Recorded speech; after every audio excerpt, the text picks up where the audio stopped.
Mga kababayan, kamusta po? Si Kamanong po, muli pong nagbabalik para po magkomento po sa inyo dito po sa Tambahay Makabayan. Samahan niyo po inyong likod, magkomentuhan po tayo. Magandang umaga po muna sa inyo, tanghali, hapon, gabi, at madaling araw po sa inyo at sa ating lahat. Sana po ay ayos po tayo.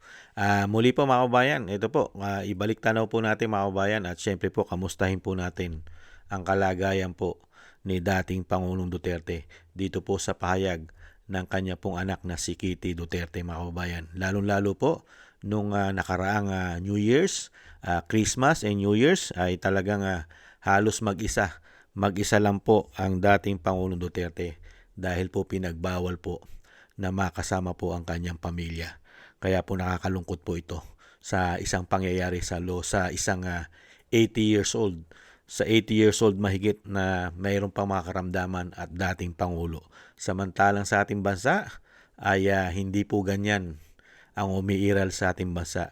Nakakasama po ng mga mahal nila sa buhay ang kanilang pamilya, lalong-lalo po sa araw ng Kapaskuhan at bagong taon, mga kababayan. Pero sa International Criminal Court na sinasabi sila human rights, ganito po sila katindi. Nakakalungkot po, mga kababayan. Umpisa na po natin, pakinggan po natin ang balita. Simpleng sinalubong ni dating Pangulong Rodrigo Duterte ang 2026 sa kulungan sa International Criminal Court sa The Hague, Netherlands. Ibinahagi ng anak niyang si Kitty Duterte. Kumain, natulog at nanood lang daw ng telebisyon si Digong. Nagpunta rin ang ilan niyang taga-suporta sa labas ng ICC kahit holiday. Naharap sa kasong Crimes Against Humanity ang dating Pangulo kaugnay ng madugo niyang war on drugs. Walang bago sa kanya. You know, he's a man of habit. I asked him the exact same question a while ago. He said, wala, tulog, kain, TV. Yun yung kasiyahan niya. So, Mga kapatid, Jess De Los Santos po. Itatama lang po natin yung balita, yung news. Mga kabayan, hindi po ang dating Pangulong Duterte ay nililitis po ron para sa kanyang kaso. Wala po siyang kaso kahit nga sa Pilipinas. At siya po dinala ron para hindi po hulihin. Dinala po siya ron para kidnapin umano. Di po ba kidnapping ang nakita ng milyong-milyong Pilipino sa ginawa po nila sa dating Pangulo? Hindi po siya dinala ron para usigin, para sabihin doon sa pinaglalaban niya na war on pulburon. Hindi po ba? Siya po ay pinulitika. Hindi po ba? Pinulitika po. Kaya nga po yung gumawa po sa kanya nito na hindi po siya binigyan ng due process at mismong commander-in-chief pa ang nag-aproba para po dalhin siya ron nang pati ang warrant of arrest ay wala. Nasa cellphone lang na isang pulis, ng isang general, binabasa lang. Hindi po ba?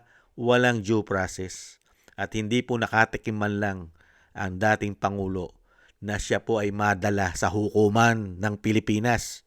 Kaya po itinatama lang po natin ito pong mga balita ng mainstream media na akala mo si dating Pangulo ay dinala ron o kinuha ng ICC. Hindi po kinukuha ng ICC yan. Dinala ng Pilipino. Hindi po ba? Pilipino ang nagdala at eroplano pa ng Pilipinas ang gamit-gamit.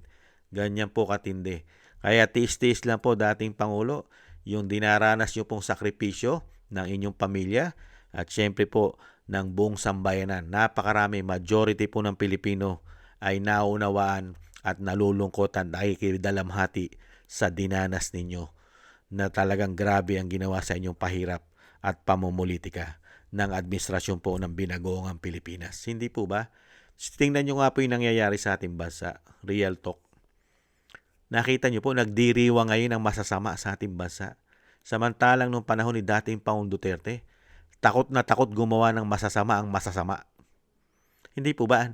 Itinatago nila ang kanilang kasamaan dahil natatakot sila, dahil pananagutan nila pagka sila'y gumawa ng masama. Samantalang sa panahon ngayon nila, nagdiriwang ang mga masasama. Nakita nyo po ang ginagawa ng masasamang tao sa atin ngayon?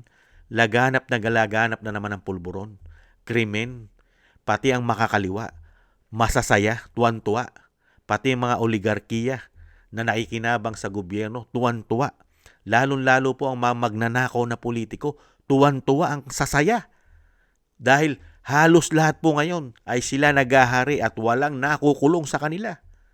Hindi po ba? Grabe po. Tapos isa pong pangulo, isang dating pangulo na gusto niyang umayos, malinis kahit papaano, mabawasan ng porsyento ng korupsyon at masasamang politiko sa ating bansa. Siya pa yung ipinatapon, palibhasa ang nanunungkulan yata ngayon umano sa ating bansa ay isa sa pinakamasama umano sa lipunan ng politika. Hindi kaya? Kaya nga po yung sinasabi nga po ni Ma'am Kitty, talagang mangyayari po kay dating Pangulo na gano'n na lang po gagawin niya. Wala po siyang dalaw eh. Hindi po ba? Hindi pwedeng dumalaw dahil ipinagbawal po ng itong holiday season, ang Kapaskuhan at ang bagong taon ay hindi siya pwedeng dalawin. Hindi po ba? Ano po gagawin ni dating Pangulo? Hindi siyempre po kung ano lang yung routine na ginagawa niya sa loob ng kanya kakapirasong selda. Di po ba? Kakapiraso. Di siyempre manunood ka na lang ng TV dahil wala ka na makakausap. Di ba? TV na lang. TV. At kung meron kang mga babasahin libro, magbabasa ka na lang ng libro. Hindi po ba at kakain ka na lang at matutulog dahil wala. Dahil nga po yung ginawa po sa kanya ay walang due process. At inaasahan naman natin ito mga tambay, sa tulong po ng ating mga dasal at panalangin ay malalagpasan po at syempre po ang hiling po natin madugtungan pa po ang buhay at kalakasan ng dating Pangulo nang makita niya po ang katarungan na yung katarungan po ay makakamit niya at makikita pa po niya na siya po ay buhay doon sa mga gumawa ng kawalanghiyaan sa sobrang kagahaman sa politika at pera ng taong bayan. Ay sila naman po ang dapat pong maparusahan sa mga pinagagawa po nilang kabalbalan at kawalanghiyaan sa dating Pangulo at pagnanakaw po sa pera ng taong bayan. Kaya tiis-tiis lang po, mabilis naman po ang panahon po ay lumilipas mga kababayan at sa pamilya Duterte alam naman po nila yan. Ang lahat po ay may hangganan. Alam din po natin, ang lahat po ay may kaparusahan. Hindi po ba ang hangganan po ay lumilipas. Hindi naman po habang buhay ay sila'y nasa kapangyarihan. Lalo-lalo po ngayon, wala na pong rumirespetong majority ng Pilipino sa pamilya Marcos. Nakita nyo naman po ang mga survey. Ang mga survey, kahit ang survey ay nasa kanila umano, pero lagapak po sila. Puro negative na po ang nakukuha nila. Wala na pong tiwala ang majority ng Pilipino sa kanila. Pera na lang po ang nagpapatibay sa kanila, pera ng taong bayan dahil napakarami pong magnanakaw ngayon at talagang greedy po sa kapangyarihan at sa pera ng taong bayan. Kaya po sila nananatili dahil sila po ay nagsasabwatan. Ang mga makapangyarihan tao sa ating bansa ay nagsasabwatan po sa kawalanghiyaan umano. Hindi po ba? Lalong-lalo po, pinupuri natin ang mga men in uniform. Kahanga-hanga po kayo, mga hindot kayo umano. Kahanga-hanga po kayo. Wala po kayong nakikita. Kayo po'y nananatilig na tulog. Mahimbing ang pagkakatulog nyo po sa nangyayari sa bansang Pilipinas, sa ating bansa.